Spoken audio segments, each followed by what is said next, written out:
Что ты опять снимаешь, а? Что ты? Мы сейчас закончим, нам осталось 2 вопроса. Понял, извините. На КВ-рому ждут. Извините, пожалуйста. Мы тебе расскажем, почему у тебя такой ник. Согласен. А.К.А. Рамзес 666. Ром, у нас недавно был блиц с командой, и на него мы пригласили Ризоля, твоего друга. Он нам сказал, что он бы кого угодно бы променял из своей команды на тебя, чтобы жить с тобой в гостиницах во время турниров.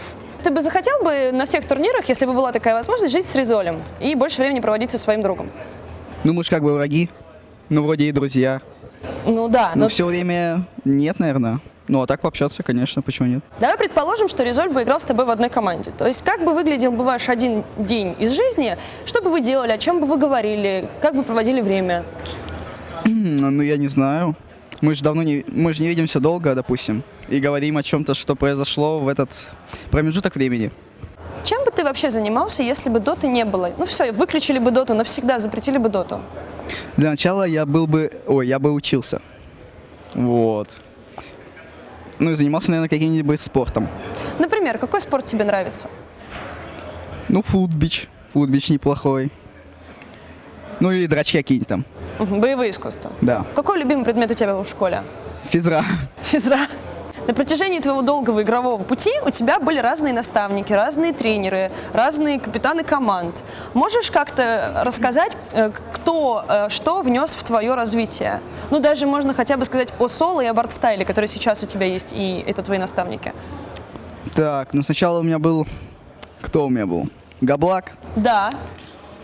Ну, не особо он развитие внес. Ну, я как бы стал повыше. Был ниже, стал повыше с Габлаком. Угу. Скандал в Империи. Что привнес? Скандал. Ничего. Совершенно. А Столянер? Столянер. Так, Столянер. Столянер меня научил играть в доту. Нет, тогда был очень маленький уровень игры. И мы играли... Ну, как бы не такие турниры, а очень мелкие. И только их выигрывали. Так что он мне дал просто азы, с которых я потом что-то вылепливал. Угу. Ну, а сейчас соло и потом артстайл. Что соло внес в твое развитие, в твою карьеру? Ну, как бы до этого я всегда играл в тир-2 командах. Ой, ну, точнее, не всегда. Империи, допустим. Я был примерно тир-2, тир-3. В Тимспере то же самое. А вот сейчас я чувствую, что более-менее, типа, перерастаю к тир-1. Но совершенно другие действия, совершенно другое мышление. Мышление. Так что... Леха очень сильно помог в этом. И Арсел тоже. Ваня Артстайл, он появился не так давно, и у вас уже серьезные успехи наблюдаются, и во многом благодаря ему в том числе. Как Ваня действует, как он с тобой взаимодействует? Ну, Ваня больше по психологии, не по игре. По игре он, конечно, иногда дает перед играми там наставки, там шот, вар, там где ставят, что пикают. Обычно по психологии. Настроение у кого-то там плохое. Кто-то там тильтанул после игры. Вот мы первый проиграли. Ваня вышел. Все хорошо, парни. Первая игра нормально там. Сейчас дверь раскатаете. Бывает такое, что он кого-то берет по одному и начинает выговаривать что-то там, разбор полетов устраивать кому-то? Бывает, когда есть какое-то недопонимание в команде, когда ссора. Вот главное, чтобы в команде не было ссор. Что внутреннего, чтобы не копилось. Вот когда накапливается, Ваня выводит по одному и разговаривает. И потом все четко. Тебе довольно часто в команде выделяется какая-то такая прям особенная инициатива, то есть у тебя много возможностей принимать решения самостоятельно, даже порой за всю команду. А как ты думаешь, почему тебе так доверяют в команде? Потому что когда мы собирали тиму, пикал я. Ну я типа иду после Лехи.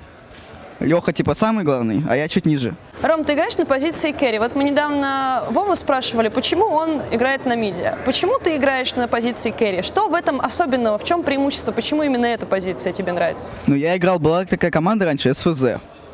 Я играл там на оффлейнере. Меня кикнули. Взяли Арстайла. Арстайл ушел с тимы. Меня обратно взяли на оффлейн. И у нас ничего не получалось. Но у меня была какая-то такая внутренняя мысль, что я нормально буду играть на керри. Мы кикнули кэрри. И я стал играть на кэрри. Ну и тогда уже все пошло в гору, так сказать. У тебя есть возможность общаться с людьми вне доты достаточное количество времени, или ты вообще не нуждаешься в этих людях? Нет, мне это не интересно, совершенно. То есть ты больше времени любишь проводить один или с командой? У меня есть тот круг общения, даже из дотеров, с которыми я могу пообщаться. В реале, там, даже в своем городе. Так что я не нуждаюсь. Тебя часто у себя в родном городе узнают на улицах и просят автографы? Именно в России узнают, на самом деле, реже, чем в каких-то других, там, в Европе, там, особенно в Китае, в Малайзии меня вообще боготворят, типа, а именно русские, то русские больше знают там Леху, он помедийнее меня будет. Ну а что ты чувствуешь, когда ты идешь по улице, тебя просят дать автограф? Да я не против. А какие-то, может быть, девочки носят футболки с твоим изображением? Или вообще, как часто девочки пишут тебе, типа, Рома, я люблю тебя, давай встречаться? А у меня закрыта личка, я же говорил, мне это не интересно. Но а бывает такое, что через кого-то передают, что типа, блин? Да, бывает, через знакомого моего. Он в группе как бы у меня админ, и они ему пишут, и мне он иногда скидывает. А у тебя админ в группе в паблике, это твой друг? Да, это самый лучший друг, ну, который научил меня играть.